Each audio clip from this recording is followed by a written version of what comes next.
Hi hello నమస్తే అందరికీ welcome to my channel bad boy love stories. Story చదివే ముందు ఛానల్ని తప్పకుండా సబ్స్క్రైబ్ చేసుకొని లైక్ చేసి షేర్ చేయండి.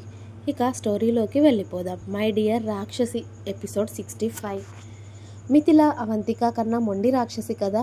ఆర్యన్ మాటలు అస్సలు వినిపించుకోకుండా ఏడుస్తూ ఉంటే, నా బంగారు తల్లి సారీరా తప్పైపోయింది అని 1-2 గంటల బతిమలాడగా అప్పుడు సరే అని అంది మిథిల. కానీ అయినా మొహం మార్చుకునే కూర్చుంది. ఇక అప్పటికే అవంతిక ఆ తండ్రి కూతుర్లని ఇద్దరినీ చూసి అమ్మయ్య కూల్ అయింది అని చెప్పి అవంతిక వాష్రూమ్లోకి వెళ్ళి ఫ్రెష్ అయి వచ్చి, ఇద్దరు ఫ్రెష్ అవ్వండి, డిన్నర్ ప్రిపేర్ చేస్తాను, ఇప్పటికే చాలా టైం అయిపోయింది అని అవంతిక కొంగు నడుమున దోపుకుంటూ కిందికి వెళ్ళగానే, పదరా తల్లి, ఇప్పటికే చాలా బీభత్సం చేశావు నువ్వన్ని మాటలు అన్నా కూడా మీ మమ్మీ ఇంకా సైలెంట్గానే ఉంది అంటే మెచ్చుకోవాలి. పద పద నువ్వు ముందు ఫ్రెష్ అవుదువు కానీ. అసలు ఈవినింగ్ నుండి ఏమైనా తిన్నావా లేదా అని కూతుర్ని త్వరగా ఫ్రెష్ అయ్యి రమ్మని చెప్పగానే మిథిల ఫ్రెష్ అయ్యి రాగానే ఆర్యన్ కూడా ఫ్రెష్ అయ్యి వచ్చి తండ్రి కూతుర్లు ఇద్దరు రెడీ అయ్యి కిందికి వెళ్ళారు. ఇక అప్పటికి అవంతిక వాళ్ళ కోసం డిన్నర్ ప్రిపేర్ చేస్తూ ఉంటే మెల్లిగా అవంతికకి తెలియకుండా తండ్రి కూతుర్లు ఇద్దరు బయటికి వెళ్ళి ఒక ఐస్ క్రీమ్ తిని ఇంట్లోకి వచ్చేసరికి అవంతిక చేతులు కట్టుకొని ఇద్దరిని కోపంగా చూస్తూ ఉంటుంది హాల్లో నిలబడి. ఎందుకే దయ్యంలా అలా చూస్తున్నావు నువ్వు? ఇంకా వంట చేయలేదని బయట మేము వాకింగ్ చేస్తూ ఉన్నాము అంతే కదా మిథిల అని అడిగాడు ఏమీ తెలియనట్టుగా కూతుర్ని. అవును అంతే డాడీ, నిజంగా మమ్మీ వాకింగ్కి వెళ్ళాము నేను డాడీ ఇద్దరం అని తండ్రికి కూతురు వంత పాడడంతో సిగ్గులేదు అబద్ధాలు చెప్పడానికి. కూతురు ఇంకా ఏదైనా అబద్ధాలు చెప్తే అబద్ధాలు ఆడొద్దు అని చెప్పాల్సింది పోయి కూతురికి ఇంకా అబద్ధాలు నేర్పిస్తున్నారా మీరు? అసలు సిగ్గు బుద్ధి లాంటివి ఏవీ లేవు మీకు. ఇద్దరు ఇప్పుడు వెళ్ళి ఐస్ క్రీమ్ తినేస్తే ఇప్పుడు డిన్నర్ ఎవరు చేస్తారు అనుకుంటున్నారు? ఇద్దరు ఇప్పుడు డిన్నర్ కరెక్ట్గా చేయకపోవాలి. నా చేతిలో మీ ఇద్దరికి తన్నులు తప్పవు. ఇప్పటి వరకు నువ్వింత అల్లరి చేసినా నేను ఏమీ అనలేదని ఇప్పుడు భోజనం చేయకుండా కూర్చున్నావు అనుకో, ఇద్దరికి వాతలు పెడతాను ఖచ్చితంగా. ఏమనుకున్నారో, నడవండి భోజనం సిద్ధమైంది అని చెప్పి భర్తని కూతుర్ని డైనింగ్ టేబుల్ దగ్గరికి పిలవగానే ఇక తండ్రి కూతుర్లు ఇద్దరు చప్పుడు చేయకుండా వెళ్ళగానే ఇద్దరికి 2 చపాతీలు పెరుగన్నం పెట్టగానే ఇప్పుడు అవి తినకపోతే ఖచ్చితంగా అవంతికతో తిట్లు తప్పవని తెలిసి సైలెంట్గా ఇద్దరికి పెట్టిన ఫుడ్ అంతా తినేసి బుద్ధిమంతులులాగా టేబుల్ దగ్గర నుండి లేస్తుంటే, ఎక్కడికి ఆగండి అని మళ్ళీ చెరో గ్లాస్ మజ్జిగ ఇవ్వగానే అది కూడా కంప్లీట్ చేసి ఇద్దరు బెడ్రూమ్లోకి వెళ్ళిపోయారు. ఇప్పుడు తిట్లు పడతాయని చెప్పి సరిగ్గా తిన్నారు, లేకపోతే ఎంత నానా రచ్చ చేస్తారు నా దగ్గర. అయినా వీళ్ళ ఆటలు నా దగ్గరేనా అని అవంతిక కింద పనంతా ముగించుకొని మెయిట్స్ అందరూ భోజనాలు చేసి వాళ్ళ క్వార్టర్స్కి వాళ్ళు వెళ్ళిపోయాక కింద లైట్స్ అన్నీ ఆఫ్ చేసి తను రూమ్లోకి వెళ్ళేసరికి కూతుర్ని పడుకోబెడుతూ కనిపించాడు ఆర్యన్. ఇక అవంతిక కూడా సైలెంట్గా కూతురు పడుకునే వరకు కూతురు హోంవర్క్ చేసిన బుక్స్ అన్నీ తన బ్యాగ్లో నీట్గా సర్దేసి, ఇటు ఆర్యన్ మొబైల్ ఛార్జింగ్ పెట్టి ల్యాప్టాప్ బ్యాగ్లో సర్దేసి అవంతిక బెడ్ మీదకి వచ్చేసరికి మిథిల గాఢ నిద్రలో ఉంది. ఇక పడుకున్న కూతుర్ని చూసి మిథిల నుదుటిన ముద్దు పెట్టుకొని అవంతిక కూతురు మీద చేయి వేసి పడుకోగానే ఆర్యన్ కూతురు పక్క నుండి అవంతిక పక్కకి వచ్చి ఆమెని వెనుక నుండి హత్తుకొని స్పీడ్గా ఆమెను అతడి వైపుకి తిప్పుకున్నాడు. అతడు లాగిన ఆ స్పీడ్కి అవంతిక అతడి మీద పడ్డట్టుగా, అయ్యో ఆర్యన్ గారు ఏం చేస్తున్నారు మీరు? బుద్ధుందా కాస్తైనా? పాప లేస్తుంది అని అవంతిక అంటూనే ఉంది.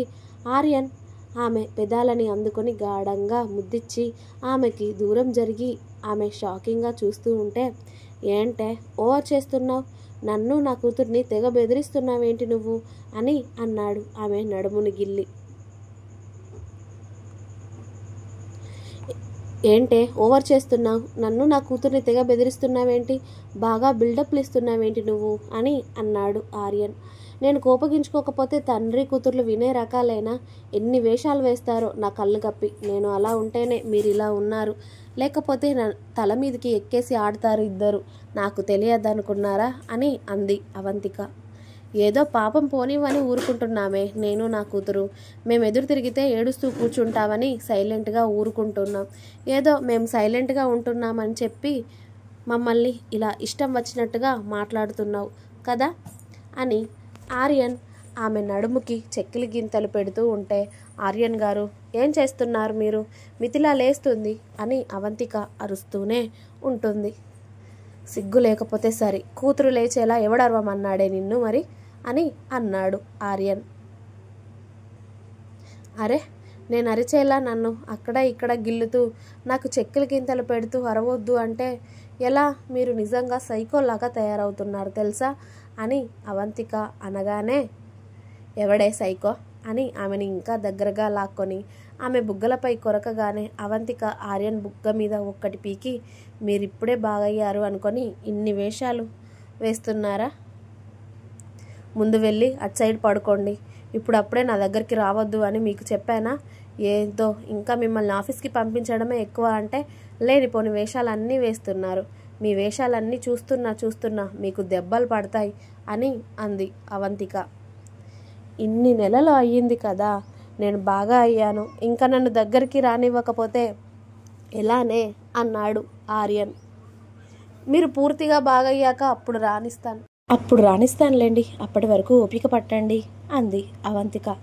దొంగ మొహందాన, 4 నెలల నుండి అలానే చెప్తున్నావు, ఊరిస్తూ సైలెంట్గా పడుకోబెడుతున్నావు నన్ను. నీ సంగతి తర్వాత చెప్తానే అని ఆర్యన్ అలిగి మిథిల దగ్గరికి వెళ్ళి కూతురు చుట్టూ చేయి వేసి పడుకున్నాడు. అతడు అలా అలిగి వెళ్ళడంతో అవంతిక నవ్వుకొని ఆ రోజు ఆర్యన్ డిశ్చార్జ్ అయ్యేటప్పుడు డాక్టర్స్ ఏం చెప్పారో అన్నీ గుర్తు చేసుకుంది. అతడిని డిశ్చార్జ్ చేసేటప్పుడు అసలు అతడికి గుండు చేయించారు. మొత్తంగా అసలు మనిషిలాగానే లేడు. హాస్పిటల్లో ట్రీట్మెంట్స్ తీసుకుంటూ అసలు మనిషిలాగా కూడా కనిపించలేదు. ప్రాణాలు ఉన్నాయా లేవా అనేలాగా ఉన్నాడు. ఎలాగైతేనే ఆఖరికి బతికాడు. కానీ డాక్టర్లు చాలా జాగ్రత్తలు చెప్పారు. ఇంటికి తీసుకొచ్చిన తర్వాత కూడా అతడు వెంటే నర్సులు ఉండాలి అని చెప్తే నర్స్ని 2 నెలల వరకు ఇంట్లోనే పెట్టుకున్నారు. ఆర్యన్కి ఏదైనా ఇబ్బంది అవుతే వాళ్ళు చూసుకుంటారు అని చెప్పి. కేరళ నుండి డైరెక్ట్గా ఆర్యన్ వాళ్ళ ఇంటికి వచ్చేశారు హైదరాబాద్కి. ఎందుకంటే ఊర్లో సరైన ట్రీట్మెంట్ అందుతుందో లేదో అని. ఇక్కడ ఊర్లోకి తెలిసిన వాళ్ళందరికీ ఆ పనులన్నీ అప్పచెప్పేశారు. చెప్పాలి అంటే మిథిల వల్ల తొందరగా కోలుకున్నాడు. నువ్వెప్పుడు లేస్తావు డాడీ అని వాళ్ళ డాడీతో ముచ్చట్లు చెప్పడం, వాళ్ళ డాడీతోనే గడపడం, స్కూల్కి వెళ్ళి వచ్చిన తర్వాత వాళ్ళ డాడీతో మాట్లాడడం. అవంతిక కూడా మీరు త్వరగా కోలుకుంటారు, మీరు త్వరగా నడవాలి, తినాలి, మెడిసిన్ వాడాలి అని చెప్తుంటే అందరూ చెప్పినట్టు విని ఆర్యన్ త్వరగా కోలుకున్నాడు. అతడికి వాళ్ళు చెప్పిన ఫుడ్ మాత్రమే, వాళ్ళు చెప్పినట్టు టైం టు టైం మెడిసిన్. అలా అతడు కంగారు పడకుండా, టెన్షన్ పడకూడదు. అతడు బాధపడే విషయాలు అతడికి తెలియకూడదు. అతడు బయట తిరగకూడదు కొన్ని రోజులు. తర్వాత పూర్తిగా కోలుకునే వరకు ఎక్కువగా స్ట్రెస్ కూడా తీసుకోకూడదు. అలాగే వైఫ్ అండ్ హస్బెండ్ రిలేషన్కి కూడా కాస్త కొన్ని రోజులు దూరంగా ఉంటేనే బాగుంటుంది. ఎందుకంటే అతడు ఓవర్ ఫీలింగ్స్ పెంచుకోవడం కూడా కష్టమే, అతడికి ఇబ్బంది. కాబట్టి కాస్త ఆయన స్ట్రాంగ్గా తయారయ్యే వరకు మీరు మేము చెప్పినట్టు చేస్తే మళ్ళీ ఫ్యూచర్లో ఎలాంటి ఇబ్బంది ఉండదు.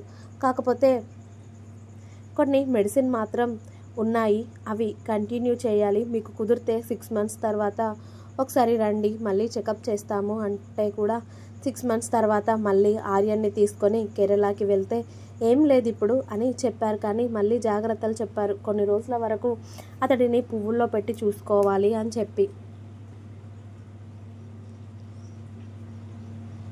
ఇంకా ఉంది. మీకు నా స్టోరీస్ నచ్చినట్టయితే ప్లీజ్ లైక్ చేయండి, షేర్ చేయండి. అలాగే ఛానల్ని తప్పకుండా సబ్స్క్రైబ్ చేసుకోండి. కొత్త వాళ్ళు ఛానల్ని సబ్స్క్రైబ్ చేసుకోండి. Please subscribe my channel bad boy love stories. Thanks for watching my video. Bye bye. Please like, share and subscribe.